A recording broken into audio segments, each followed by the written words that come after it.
Hey friends, welcome back to Bookmark This, where lit happens. The lit that is happening today is my February TBR. Now, in January, I read a total of 17 books.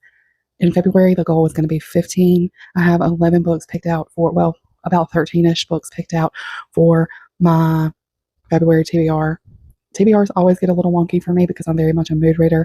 I did try to pick an array of books that can satisfy whatever mood I might be in, but oftentimes as things pop up or I become aware of books or just see a random cover sitting on my shelf, I gravitate toward that instead. We're going to try to stick to the list today. Let's look at it together.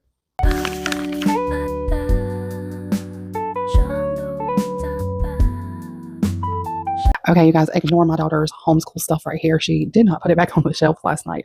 Okay, so the books that I picked out in February, the first two I don't actually have a physical copy of. One is the second book in the Dungeon Crawler Carl series. I always have to say that really slow. My husband and myself are buddy reading that together on our Kindle. The other book is for my book club, and it is Dear Debbie by Frida McFadden. All right, so some of the newer releases that I want to read through in February include Alchemized. I've already started this book and I'm just like a couple chapters in, and I don't know why I broke out the tabs, mostly because for whatever reason I have this like feeling that I'm not sure I'm going to understand it, but so far it seems easy to read and like it's going to definitely rip me to shreds. I already am so invested in some of the characters and I just don't even know how that happens within the first couple chapters, but I have a good feeling about this book, so I'm going to try to get that done in February. It is a beast. So can I finish it in February? I don't know. I'm going to be reading this in the background of other books. Next up is a book that I am so excited about, and it is The Everlasting by Alex E. Haro. I've actually never read a book by her, but I hear great things. I got this one at some point in the book of the month box and I still haven't read it. So this was a favorite for so many last year and I definitely can't wait to get to it. Next up is Rings of Fate. I actually know almost nothing about this book, but I did read the premise and it does sound really good.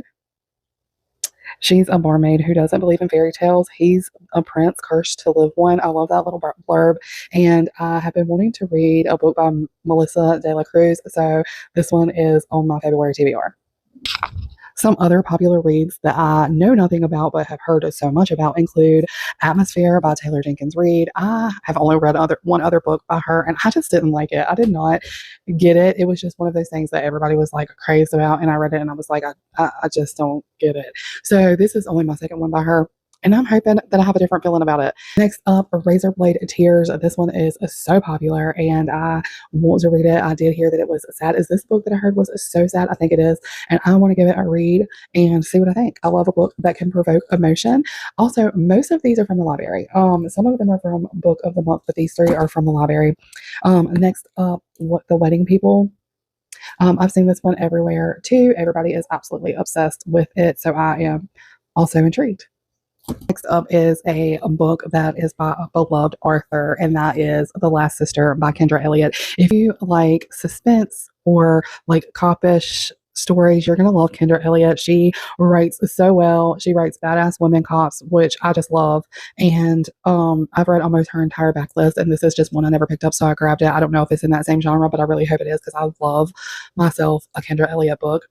Always find that they are a quick addition read. Like, you know, when you're reading a lot of like heavier, thick books and you're just like, I just need something quick in the mix. Maybe you're trying to hit a certain count, or maybe you just need something to break from all of those longer reads. She is one of my favorite go-to, and I always get those James Patterson vibes.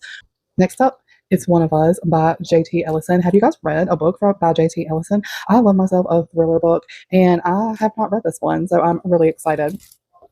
Okay, so I know in my planner I am doing book dress and I just need a horror book to give me a stick to clear some levels. So that is neither here nor there, but I picked up What Stalks the Deep. These are little, it's kind of like nautical horror.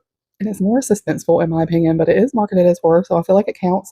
And these are cute little, I'm not going to say cute, but these are small little books that are going to be, I can read this like in a couple hours, and they are by T. Kingfisher. I read the first two as part of my sprint for Halloween last year, and I had such a good time. They are strange, and for me, I really liked the characters. I loved not having a freaking clue what was going on, so that is one of my favorite things. So I added this one to my TBR for February because, like I said, I'm a mood reader. I don't really feel like reading a horror and February, but I need one. So we're going to go with something super thin and easy to read for February. A book that I had no idea even existed is called The Rise and Define by Lana Harper. Where did this come in the series? I have heard so much about, I have read Paybacks a Witch, and I just don't know where this comes in. I didn't like, how did I not know about this book? Is this before? Is this after? Like, I don't even know. But I saw it at the local library and I grabbed it because I'm like, what? I didn't know this existed. I could wait till Halloween, but like, why do that? Next up is a book that I got in one of my Caffeine and Legends boxes, and I haven't gotten to yet. And it's small and it looks really cute. And I think the premise is so adorable. And it's called Recipes for an Unexpected Afterlife. And it feels like a little cozy fantasy of like a little town of a random creatures that have to figure out how to live together. And I think they band together to like protect their home. And I'm just really excited. That sounds cute to me. And I'm going to add that somewhere in the mix of my February TBR.